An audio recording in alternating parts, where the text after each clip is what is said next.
بسم اللہ الرحمن الرحیم۔ السلام علیکم۔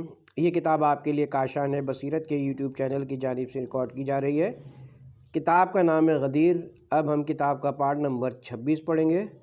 صفحہ نمبر 283، عذاب واقع۔ غدیر قوم سے متعلق آیات میں سورہ معارج کی یہ آیتیں بھی شامل ہیں۔ ترجمہ: مانگنے والے نے ٹوٹ پڑنے والا عذاب مانگا۔ کافروں کے لیے اسے کوئی بھی دفع کرنے والا نہیں ہے اس خدا کی طرف سے جو عروج کے زینوں کا مالک ہے۔ شیعوں کے ساتھ اہل سنت کے مندرجہ ذیل علماء نے اپنی تفسیر و حدیث کی کتابوں میں ثبت و ضبط کیا ہے۔ نمبر 1، حافظ ابو عبیدہ ہروی متوفی مکہ سن 223 یا 224 نے اپنی تفسیر غریب القرآن میں روایت کی ہے کہ جب اعلان ولایت غدیر دور دراز علاقوں میں مشہور ہوا تو جابر بن نصر بن حارث بن کلدہ ابدری۔ حاشیہ نمبر 1، آگے سلبی کی روایت میں ہے کہ علماء کا متفقہ فیصلہ کہ اس کا نام حارث ابن نعمان فہری تھا۔ بعید ہے کہ متذکرہ روایت میں جابر ابن نصر بھی صحیح ہو، کیونکہ علی نے بحکم رسول اس کے باپ کو بدر کبریٰ میں قتل کیا تھا۔ چونکہ اس وقت تک جاہل عصبیت اور کینے سے معمور تھے، اس لیے اس اعلان کو سن کر اس کی آتش حسد بھڑک اٹھی اور وہ گستاخی پر آمادہ ہو گیا۔ کتاب کی طرف رجوع کرتے ہیں۔ آیا اور کہنے لگا، جابر بن نصر بن حارث بن کلدہ ابدری آیا اور کہنے لگا، اے محمد صلی اللہ علیہ وسلم، آپ نے ہمیں کلمہ پڑھنے، نماز، روزہ، حج اور زکوٰۃ بجا لانے کا حکم دیا، ہم نے مان لیا۔ آپ نے اس پر اکتفا نہیں کیا اور اپنے چچیرے بھائی کا بازو پکڑ کر بلند کیا اور انہیں ہمارے اوپر فضیلت دے کر ان کی ولایت کا اعلان کر دیا۔ یہ اعلان خدا کی جانب سے ہے یا آپ کی جانب سے؟ رسول خدا نے فرمایا، قسم ہے اس خدا کی کہ جس کے سوا کوئی معبود نہیں ہے، یہ امر خدا کی جانب سے ہے۔ یہ سن کر وہ شخص اپنی سواری کی طرف یہ کہتا وہ مڑ گیا کہ اے خدا، جو کچھ محمد کہہ رہے ہیں اگر یہ حق ہے تو میرے اوپر آسمان سے پتھر کی بارش یا کوئی دردناک عذاب بھیج دے۔ ابھی وہ اپنی سواری تک بھی نہیں پہنچا تھا کہ فراز آسمان سے ایک پتھر اس کے سر پر گرا اور نچلے حصے سے نکل گیا۔ وہ ہلاک ہوا اور خدا نے یہ آیت نازل فرمائی۔ نمبر 2، ابو بکر نقاش موصلی بغدادی نے تفسیر شفاء الصدور میں متذکرہ روایت نقل کی ہے کہ فرق صرف یہ ہے کہ بجائے جابر ابن نصر کے حارث ابن نعمان فہری لکھتا ہے۔ چنانچہ آگے سلبی کی روایت میں بیان ہوگا، میرا خیال ہے کہ تصحیح ان کی اپنی ہے۔ نمبر 3، ابو اسحاق سلبی تفسیر الکشف البیان میں لکھتے ہیں، سفیان ابن عیینہ سے کسی نے پوچھا کہ یہ آیت سائل بعذاب واقع کس کے متعلق نازل ہوئی ہے؟ حاشیہ نمبر 1، فراد بن ابراہیم کوفی کی تفسیر میں 190 اور کراجگی کی کنز الفوائد میں ہے کہ پوچھنے والے شخص کا نام حسین بن محمد خارقی تھا۔ انہوں نے کہا، تم نے ایسی بات پوچھی کہ آج تک کسی نے نہیں پوچھی۔ مجھ سے میرے باپ نے حدیث بیان کی، ان سے حضرت جعفر بن محمد نے اپنے آبائے کرام سے کہ جب رسول خدا نے لوگوں کو غدیر قوم میں جمع کر کے اعلان ولایت فرمایا تو یہ خبر دوسرے شہروں اور دور دراز علاقوں میں مشہور ہوئی اور حارث ابن نعمان فہری کے کانوں میں بھی پڑی۔ وہ خدمت رسول میں ناقے پر سوار ہو کر ابتا۔ حاشیہ نمبر 2، ابتا کے متعلق تفصیلی بحث آگے آئے گی۔ ابتا تک آیا، ناقے سے اترا اور اسے باندھ کر خدمت رسول خدا میں آیا اور کہنے لگا، اے محمد، آپ نے خدا کی طرف سے حکم دیا کہ ہم توحید خدا بندی اور آپ کی رسالت کی گواہی دیں، ہم نے مان لیا۔ آپ نے نماز، روزہ اور زکوٰۃ کا حکم دیا، ہم نے مان لیا۔ آپ نے اسی پر اکتفا نہیں کیا اور اپنے چچیرے بھائی کو بازوؤں پر بلند کر کے ہمارے اوپر برتری دے دی اور ان کی ولایت کا اعلان کر دیا۔ یہ اعلان شخصی حیثیت سے آپ کی طرف سے ہے یا خدا کی طرف سے؟ حضرت صلی اللہ علیہ وسلم نے فرمایا، اس خدا کی قسم کہ جس کے سوا کوئی معبود نہیں، یہ اعلان خدا کی طرف سے تھا۔ یہ سن کر حارث اپنی سواری کی طرف یہ کہتا وہ مڑ گیا، خدایا، جو کچھ محمد نے کہا ہے اگر یہ حق ہے تو آسمان سے میرے اوپر پتھر برسا دے یا کوئی دردناک عذاب بھیج دے۔ ابھی وہ سواری تک بھی نہیں پہنچا تھا کہ آسمان سے اس کے اوپر پتھر گرا جو سر سے ہوتا وہ نچلے حصے سے نکل گیا۔ اس وقت خدا نے یہ آیت سائل نازل فرمائی۔ حاشیہ نمبر 1 تفسیر سورہ معارج آیہ نمبر 1 اور 2۔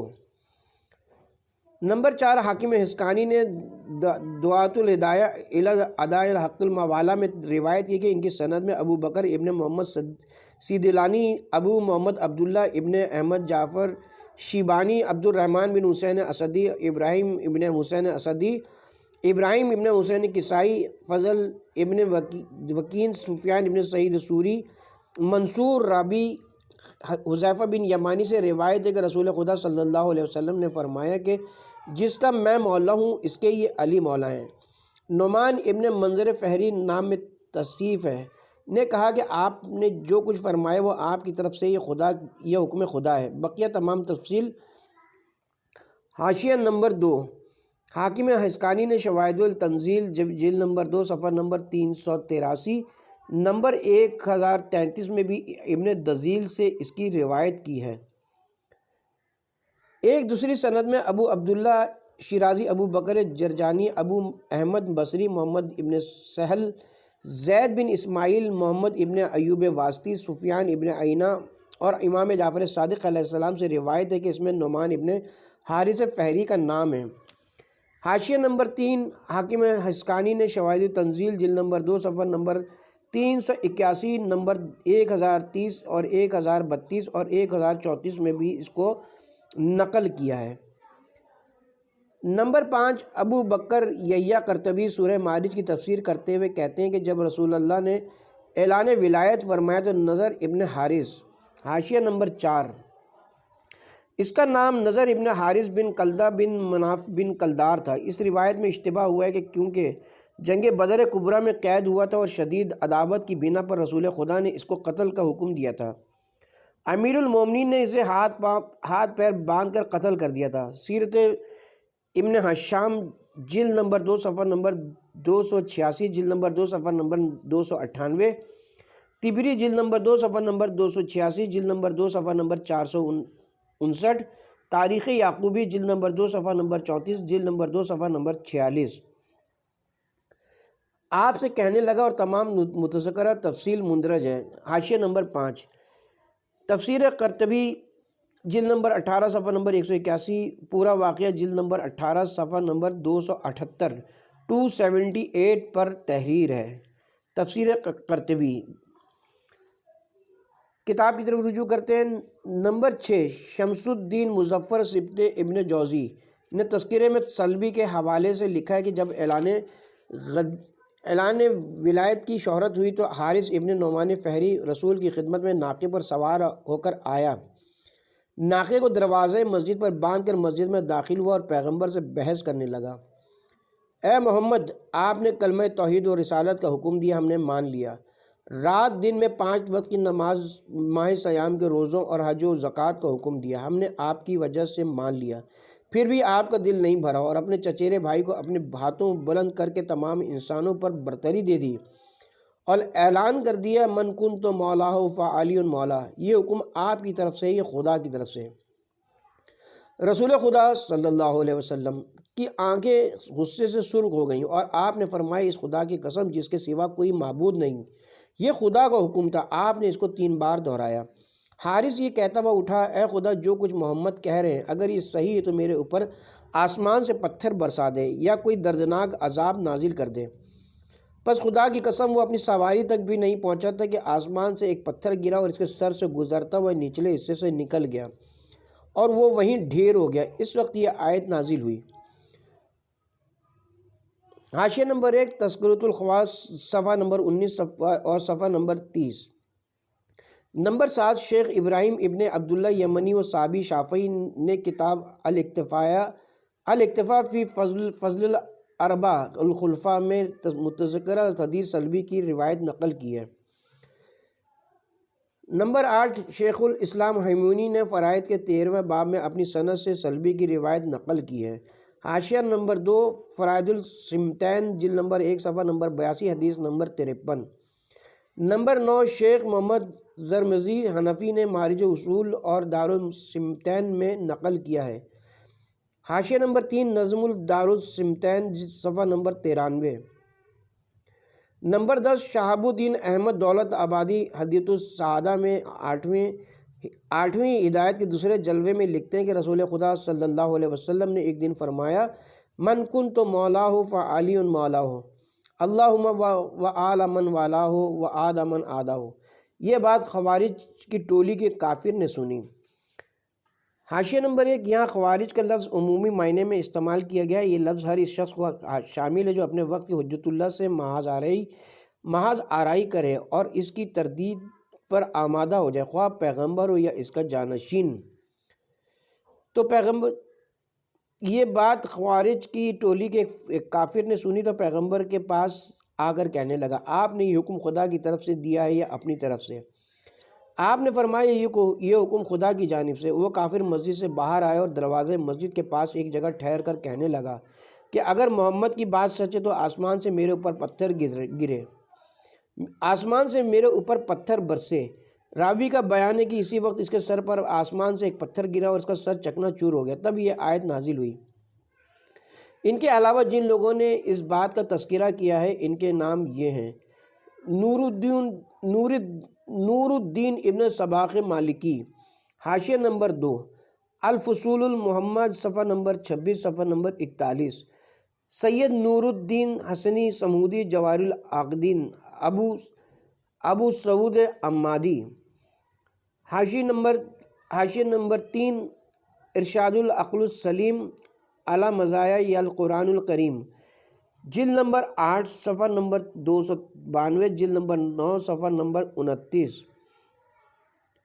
شمس الدین شربینی قاہری، حاشیہ نمبر 4 السراج المنیر، جلد نمبر 4 صفحہ نمبر 364، جلد نمبر 4 صفحہ نمبر 380، سید جمال الدین شیرازی، صفحہ نمبر حاشیہ نمبر 5 الاربعین فی فضائل امیر المومنین، صفحہ نمبر 40، جلد نمبر 63، شیخ زین الدین منادی، حاشیہ نمبر 6 فیض القدر قدیر فی شرح جامع الصغیر، جلد نمبر 6 صفحہ نمبر 218، سید بن ایدروس حسینی یمنی العقد النبوی و سر المصطفی، شیخ احمد بن بالقصر مکی شافعی، حاشیہ نمبر 7 وسیلۃ المال، صفحہ نمبر 119 اور 120، شیخ عبد الرحمن صفوری، حاشیہ نمبر 1 نزہۃ المجالس، جلد نمبر 2 صفحہ نمبر 209 اور 242، شیخ برہان الدین حلبی شافعی، حاشیہ نمبر 2 السیرۃ الحلبیہ، جلد نمبر 3 صفحہ نمبر 302، جلد نمبر 3 صفحہ نمبر 274، سید محمود قادری الصراط السوہ فی مناقب النبی، شمس الدین حنفی شافعی، حاشیہ نمبر 3 شرح الجامع صغیر، جلد نمبر 2 صفحہ نمبر 378، صفحہ نمبر 387، شیخ محمد صدر العالم معارج العالی، شیخ محمد محبوب عالم تفسیر شاہی ابو عبداللہ زرقانی، حاشیہ نمبر 4 شرح محائب الدینیہ، جلد نمبر 7 صفحہ نمبر 13، شیخ احمد ابن عبد القادر ذخیرۃ المال، سید محمد بن اسماعیل یمانی، حاشیہ نمبر 5 الروضۃ الندیہ فی شرح حقفتنہ العلومیہ، صفحہ نمبر 156، سید محمد شبلنجی، حاشیہ نمبر 6 نور الابصار فی مناقب آل بیت نبی المختار، صفحہ نمبر 78 اور صفحہ نمبر 159۔ استاد شیخ محمد عبدہ مصر نے اپنی تفسیر المنار میں سلبی کی روایت لکھ کر ابن تیمیہ کا اعتراض نقل کیا ہے۔ حاشیہ نمبر 7 تفسیر المنارج، جلد نمبر 6 صفحہ نمبر 464، اگر تم جھٹلاتے ہو تو تم سے پہلے بہت سی قومیں جھٹلا چکی ہیں اور رسول پر تبلیغ واضح کے سوا کوئی ذمہ داری نہیں ہے۔ حدیث پر تنقیدی نظر۔ آپ نے گزشتہ صفحات میں ملاحظہ فرمایا کہ تفسیر و حدیث کی بے شمار کتابیں آیہ کریمہ سائل کے شان نزول کے سلسلے میں متحد اور اہم آواز ہیں۔ متعدد سندوں نے نصوص کی مطابق کو دوپہر کے سورج کی طرح واضح کر دیا، جسے پڑھ کر پوری طرح اطمینان ہو جاتا ہے۔ شعراء نے بھی واقع حارث کو قدیم الایام سے نظم کے پیرایہ میں بیان کیا ہے۔ 4 صدی ہجری کے بلند پایہ شاعر ابو محمد اونی غسانی نغمہ سرا ہیں۔ جس وقت رسول خدا صلی اللہ علیہ وسلم نے ولایت امیر المومنین علیہ السلام کے سلسلے میں امت سے فرمایا کہ یہ آج سے مولا ہے، جو کچھ رب کریم کی طرف سے کہتا ہوں تو توجہ سے سنو، تو ایک کافر کینہ توز منافق نے رسول خدا کو سلگتے دل کے ساتھ آواز دی، کیا یہ ہمارے پروردگار کی طرف سے ہے یا آپ نے خود گڑھ لیا ہے؟ آپ نے فرمایا، خدا کی پناہ، میں نے اپنی طرف سے ہرگز نہیں کہا۔ تب وہ دشمن خدا دعا کرنے لگا، خدایا اگر یہ سچ ہے تو میرے اوپر عذاب نازل فرما۔ تو اس کے کفر کے سبب آسمان سے فوراً پتھر کا عذاب نازل ہوا اور وہ وہیں ہلاک ہو گیا۔ ایک دوسرا نغمہ یوں ہے، جو کچھ حارث ابن نعمان فہری کے ساتھ پیش آیا وہ واضح ترین دلیل ہے۔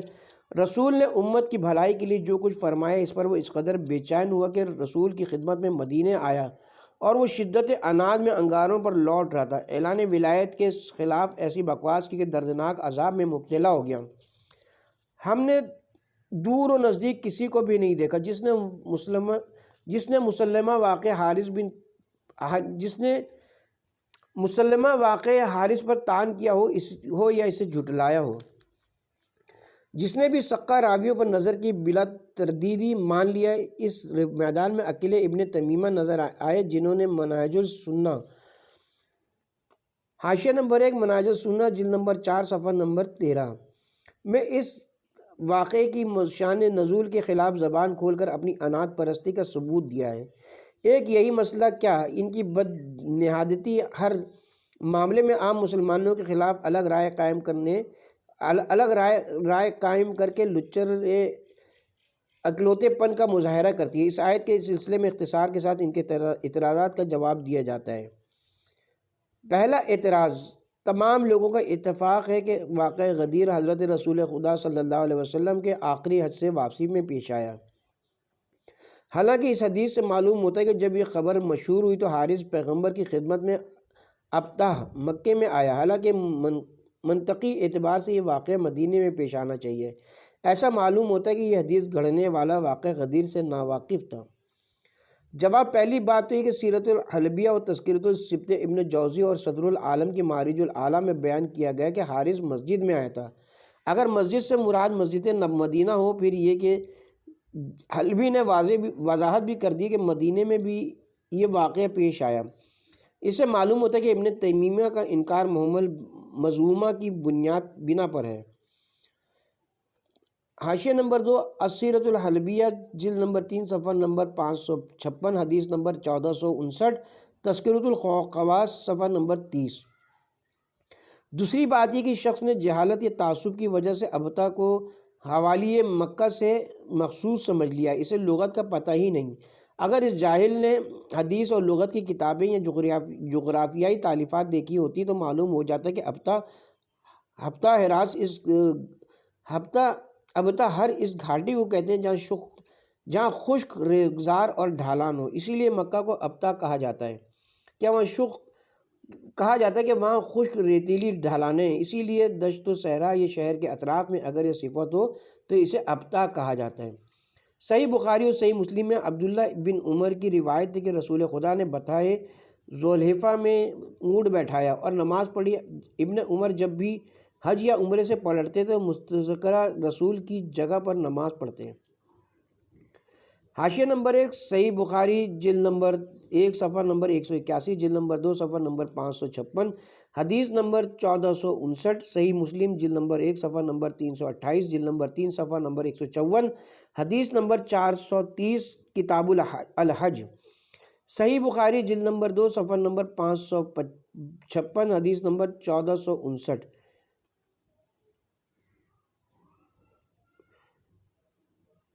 کتاب کی طرف دوبارہ رجوع کرتے ہیں۔ صحیح مسلم میں عبداللہ ابن عمر سے روایت ہے کہ رسول خدا نے ذوالحلیفہ میں شب باشی فرمائی تو آپ سے کہا گیا کہ آپ مبارک بطحاء ہیں، آپ مبارک بطحاء میں ہیں۔ حاشیہ نمبر 2 صحیح مسلم جلد نمبر 1 صفحہ نمبر 382، جلد نمبر 3 صفحہ نمبر 155، حدیث نمبر 433، کتاب الحج۔ متاع المقرزی میں ہے کہ جب رسول خدا مکہ سے پلٹے اور مدینہ کے ابتہ میں رات گئے داخل ہوئے تو آپ سے کہا گیا کہ آپ مبارک بطحاء میں ہیں۔ حاشیہ نمبر 3 امتاع الاسماء صفحہ نمبر 534۔ صحیح بخاری میں ابن عمر نیز ابن زبالہ کی روایت ہے، رسول اللہ صلی اللہ علیہ وسلم نے عمرہ فرمایا تو ذوالحلیفہ میں بڑھ اترے، بطحاء مشرق وادی میں اونٹ بیٹھاتے تھے۔ حاشیہ نمبر 4 صحیح بخاری جلد نمبر 1 صفحہ نمبر 175، جلد نمبر 1 صفحہ نمبر 183، حدیث نمبر 470۔ مصاب البغوی میں قاسم بن محمد کا بیان ہے کہ میں حضرت عائشہ کی خدمت میں حاضر ہوا، ان سے عرض کی امی جان مجھے قبر پیغمبر بتائیے۔ انہوں نے 3 قبروں کی نشاندہی کی جو بلند تھی، نہ زمین سے چسپاں تھی بلکہ اس کی شکل سرخ سنگریزوں سے ڈھکی ہوئی تھی۔ حاشیہ نمبر 5 مصاب السنہ مصاب السنہ جلد نمبر 1 صفحہ نمبر 833، جلد نمبر 1 صفحہ نمبر 560، حدیث نمبر 1218۔ سمہودی وفاء الوفا میں حضرت عائشہ سے روایت کرتے کہ وہ کہ 2 بطحاء مدینہ عقیق باغ جنت سے آراستہ ہیں، انہی کے ساتھ واقع غدیر کی حذیفہ ابن رسید اور عامر ابن لیلہ روایت کو بھی ملا لیجیے۔ وہ دونوں کہتے ہیں کہ رسول حج آخر سے پلٹ کر جوفہ پہنچے، آپ نے منع فرمایا تھا کہ بطحاء کے درختان سمرہ کے پاس کوئی نہ ٹھہرے۔ حاشیہ نمبر 6 وفاء الوفا جلد نمبر 2 صفحہ نمبر 2123، جلد نمبر 3 صفحہ نمبر 1071۔ لغت و بلدیات کی اہم ترین کتاب مجمع البدان ہے۔ اس میں بطحاء کی تعریف یوں ہے: ایسی ڈھلوان وادی جس میں ریگزار کی کثرت ہو، اس کی غیر قیاسی جمع ابتاء اور بطحاء آتی ہے۔ حاشیہ نمبر 1 مجموع البدان جلد نمبر 2 صفحہ نمبر 2133، جلد نمبر 1 صفحہ نمبر 444۔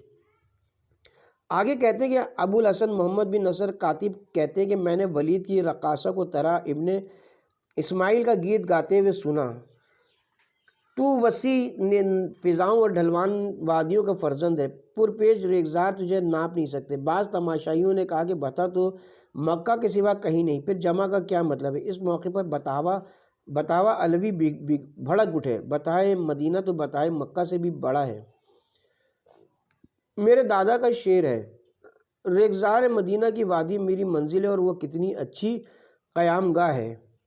ایک معترض نے سن کر کہا: اس سے تو معلوم ہو کہ 2 بطحاء ہیں، کلمہ جمع ہو تو پھر بھی صحیح نہیں۔ ہم نے جواب دیا: عربی ادب و شعر و وسیع و ہمہ گیر ہے، اس بنا پر 2 چیزوں کو جمع کہا جا سکتا ہے۔ وہیں ایک ماہر زبان بھی تھا، کہنے لگا کم سے کم جمع 2 ہے۔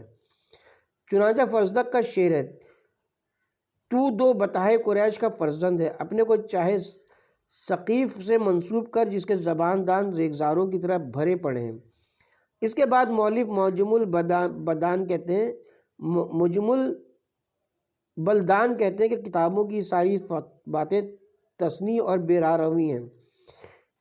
جب تمام اہل لغت کے نزدیک بطحاء ریگزاروں سے بھرپور زمین کو کہتے ہیں تو پھر وہ تمام زمین کے حصے جہاں یہ صفت ہو بطحاء کہے جا سکتے ہیں۔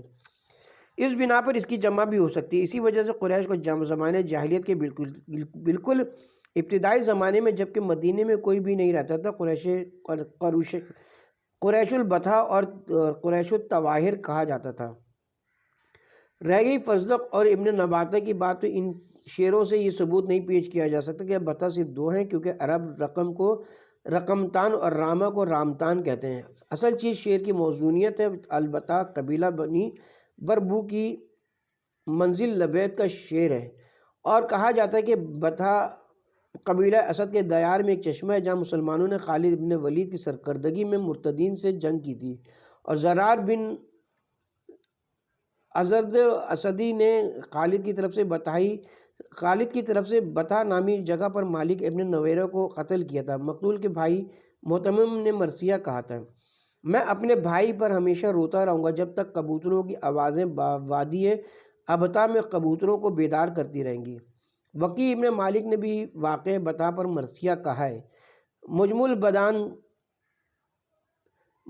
بلدان جلد نمبر 1 صفحہ نمبر 215، جلد نمبر 1 صفحہ نمبر 446 میں ہے۔ لغت میں بطحہ کے اصل معنی ایسی کشادہ ڈھلوان کے ہیں جہاں ریگ بہت زیادہ ہو۔ نصر کہتا ہے اب تو بطحہ کے معنی ایسی زمین کے ہیں جو ڈھلوان، نرم و ہموار، اونچی نیچی اور گھاٹی ہو، یعنی ایسی جگہ جہاں پانی کے بہاؤ کا اثر نمایاں ہو۔ کہا جاتا ہے کہ ابتا و بطحہ کی وادی میں آیا، اس سے مراد نرم زمین ہے جو وادی کے درمیان ہو، اس کی جمع ابتا آتی ہے۔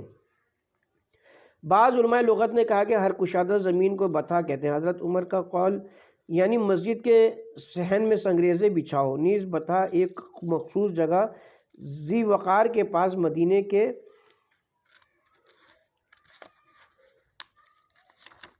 مدینے کے ساتھ بطحہ مکہ، اسی طرح بطحہ ذی الحلیفہ کہا جاتا ہے۔ ابن اسحاق کہتے ہیں رسول کسی غزوے کی قصد سے نکلے اور کوہستانی راستے سے بنی دینار کو جا دھمکے، پھر بطحہ ابن ازہر میں ایک درخت جس کا نام ذات الساق تھا نماز پڑھی۔ حضرت کی مسجد آج بھی ہے۔ نیز بطحہ ایک شہر تلمستان کے نزدیک ہے۔ بطحان و بطحہ مدینہ کی 3 وادیوں میں سے ایک ہے۔ ابو زیاد کہتے ہیں کہ قبیلہ ضیاب کے چشمے کا نام بطحان ہے۔ مؤلف نے شعری شواہد پیش کی ہیں۔ مجمول بلدان میں ہے کہ بطحہ و بطحہ یکساں ہے۔ کہا جاتا ہے کہ اس مناسبت سے بطحہ واسطوں کہتے ہیں کیونکہ وہاں پانی اپنا پھیلاؤ بنا چکا ہے۔ واسط و بصرہ کے درمیان کشادہ زمین ہے۔ پرانے زمانے سے یہاں دیہات آباد تھے۔ پرویز کے زمانے میں دجلہ میں باڑھ آئی، فرات میں بھی خلاف توقع باڑھ آئی، لوگ اس پر بند باندھنے سے عاجز رہے، پانی چاروں طرف پھیل گیا، کھیت مکان سبھی زیر آب ہو گئے اور وہاں کے باشندے وہاں سے تتر بتر ہو گئے۔ حاشیہ نمبر 1 مجمول بلدان جلد نمبر 1 صفحہ نمبر 222، جلد نمبر 1 صفحہ نمبر 450۔ ابن منظور لسان العرب میں اور زبیدی تاج العروس میں کہتے ہیں بطور خلاصہ بطحہ نرم زمین کی وادی کو کہتے ہیں جہاں ریگزار میں بہاؤ کا اثر محسوس ہوتا ہے۔ جہاں بہاؤ کا اثر محسوس ہو سکے۔ حاشیہ نمبر 2 لسان العرب جلد نمبر 3 صفحہ نمبر 236، جلد نمبر 1 صفحہ نمبر 448۔ ابن اسیر کہتے ہیں بطحہ وادی کو کہتے ہیں اور ابتا اس نرم زمین پر مشتمل ریگزار کو کہتے ہیں جہاں پانی کے بہاؤ کا اثر نمایاں ہو۔ اسی مفہوم میں حدیث ہے کہ رسول نے ابتا میں نماز پڑھی، یعنی ابتا مکہ۔ حاشیہ نمبر 3 النہایہ فی غریب الحدیث والعصر جلد نمبر 1 صفحہ نمبر 1343۔ ابن اسیر کے خیال میں وہ مکہ کا ریگزار ہے۔ ابو حنیفہ سے منقول ہے کہ ابتا میں کوئی چیز نہیں اگتی، ابتا بہاؤ کی جگہ کو کہتے ہیں۔ نظر سے منقول ہے کہ بطحہ زمین کے نشیبی حصے کو کہتے ہیں جو اونچی نیچی زمین سے بھرپور ہو اور وادی ہو۔ کہا جاتا ہے کہ ہم وادی ابتا میں آ کر سو گئے اور بطحہ وادی اسی کے مانند ہے اور وہ نرم و رواں زمین کا بالو ہے۔ ابو عمر کہتے ہیں ابتا یعنی جہاں پانی انبتا پیدا کر دے، یعنی دائیں بائیں جاری ہو، جمع ابتا و بطحہ۔ صحا میں ہے تبت السیل یعنی وادی میں بہاؤ پھیل گیا۔ حاشیہ نمبر 1 الصحا جلد نمبر 1 صفحہ نمبر 3563۔ ابن سعیدہ کے نزدیک اس کے معنی ہیں کہ بہاؤ چوڑان میں پھیل گیا۔ اس سلسلے میں ذوالرمہ اور لبید کے اشعار بھی ہیں۔ حاشیہ نمبر 2 المختص جلد نمبر 2 صفحہ نمبر 129 صفحہ نمبر 9۔ اسی وسعت ریگزار کی وجہ سے بطحہ مکہ ابتا مشہور ہے۔ بطحان بھی اکثر استعمال ہوتا ہے۔ نہایہ ابن اسیر کے مطابق صحیح تا کے ساتھ سکون کے ساتھ ہے۔ حاشیہ نمبر 3 النہایہ فی غریب الحدیث والعصر جلد نمبر 1 صفحہ نمبر 135۔ ایاز نے مشارق میں کہا کہ محدثین بسکون تہائی روایت کرتے ہیں اپنے استاد اپنے استاد سے بھی یہی سنا ہے، لیکن صحیح بے کو زیر اور تا کو زیر ہے۔ حاشیہ نمبر 4 مشارق الانوار الی الصحیح الآثار جلد نمبر 1 صفحہ نمبر 87۔ جیسے قطران قالی و بکری نے تائید کی ہے، بکری کے مطابق اس کے علاوہ بولنا ناجائز ہے۔ حاشیہ نمبر 5 الباری فی اللغہ صفحہ نمبر 712۔ کچھ بھی ہو، یہ کلمہ مدینہ کی 3 وادیوں میں سے ایک ہے۔ ابن اسیر نے اسے صحیح روایت کیا ہے۔ ابتا و بتا کے مفہوم کو شعراء نے بھی نظم کیا۔ دلیل کے طور پر امیر المومنین علیہ السلام کا ولید کو خطاب کر کے کہنا کہ مجھے ولید نے زبردستی دھمکی دی تو میں نے کہا کہ میں ابو طالب کا فرزند ہوں، میں اس کا فرزند ہوں جو وادی مکہ و مدینہ اور غالب کے 2 گھرانوں کے نام سے معروف ہے۔ منبدی نے شرح کرتے ہوئے کہا کہ ابسن سے مراد بتائے مکہ و مدینہ ہے۔ اس سلسلے میں نابغہ سید عمیری، سید رضی مہیار ولمی، ارجانی، حیث بن بیس وغیرہ ہم کے اشعار بھی ہیں۔ حیث بیس نے اہل بیت کی سوگواری میں انہی کی زبانی حال سے ظالموں کو مخاطب کیا ہے۔ واضح رہے کہ اہل بیت کی قتل گاہیں عراق، طف، کربلا وغیرہ ہیں۔ بعض فخ میں قتل ہوئے کہ مکے سے 6 میل پر ہے۔